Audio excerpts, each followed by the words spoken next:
Today, I'm going to show you a few simple drills you can use to get more, actually way more, out of your super shoes. And since you're paying like $1 bajillion for them, you might as well get as much return as you can. With super shoes, some people get a 2% return in efficiency, some people get 4%, some people get as much as 6%, but it averages around 4%.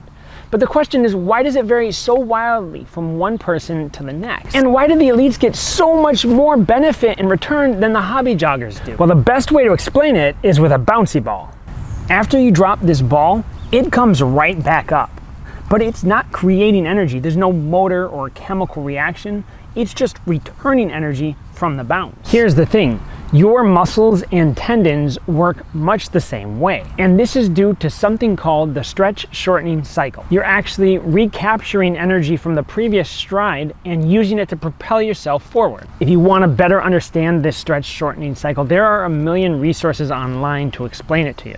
But in this video, I simply want to show you how you can better take advantage of this phenomenon to run with less effort. Some people capture very little energy, and some people a lot, as much as 70 or 80%, which means they're running with very little effort. And it comes down to just two things. One is how elastic your muscles and tendons are, and the other is how you utilize that elasticity in your running. Super shoes can help you return more energy, but only if you're using them correctly. Plyometrics and hitting the gym can help build the elasticity of your muscles, but a small change to your stride can help with recapturing that elasticity as well. Going back to the bouncy ball, the reason it's able to return so much energy is because it's able to immediately bounce right back up. If you were to hold it there or put some weight on it, even just briefly, that energy would dissipate and there would be no bounce. So the key to getting more out of your super shoes is getting your feet off the ground faster. The more time you spend on the ground, as in like the longer your ground contact time, the more of that energy is dissipated. To truly recapture 70 or 80% of the energy like the elites do, you have to get your feet off the ground super fast. So I want to show you 4 drills that I developed that helped me learn to get my feet off the ground super fast. And I want to clarify, when I say lifting your leg, I'm not talking about like with the calves. I'm not saying take your calf and lift your leg up and pull. No, we're talking about your glutes and hamstrings and like driving your leg, like lift like this. Get your foot off the ground. So the first and one of the easiest ways I can think of to learn to simulate getting your foot off the ground quickly is to run on really hot coals. I'm joking, but it's that idea, that concept that really helped me learn.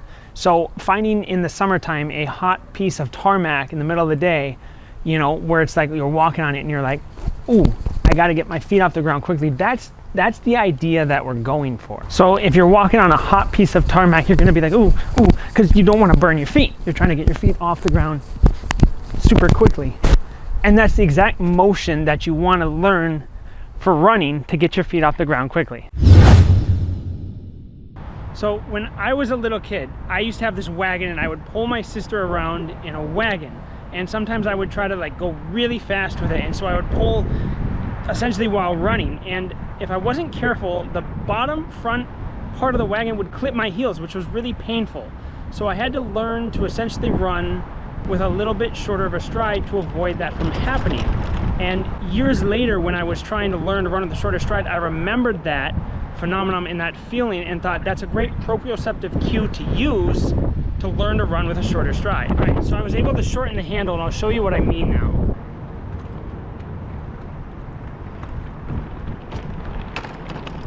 So running with that shortened handle really clips your heels as your foot comes back, and it forces you to get your foot off the ground, get it up, and get it forward so that it doesn't have a chance to just linger there on the ground with a long ground contact time.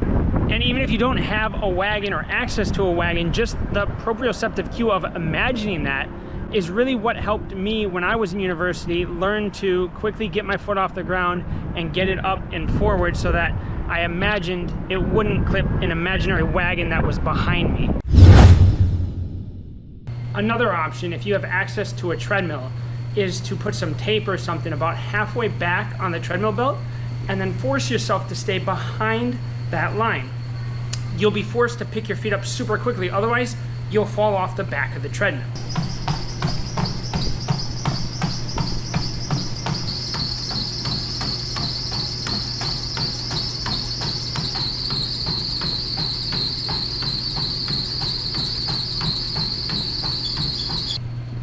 I would say though, be careful with this one. Obviously you don't want to actually fall off the back of the treadmill. Practice at a slow speed, make sure there's nothing behind you that could hurt you if you do fall off. Okay, finally, the fourth thing you can do, and this should really help you get an idea of whether or not you're doing this correctly, is to try running with your shoes really, really loose or totally untied. If you're doing this correctly and lifting your foot immediately after it hits the ground, you should be able to run without the shoe coming off, even if it's super loose or untied.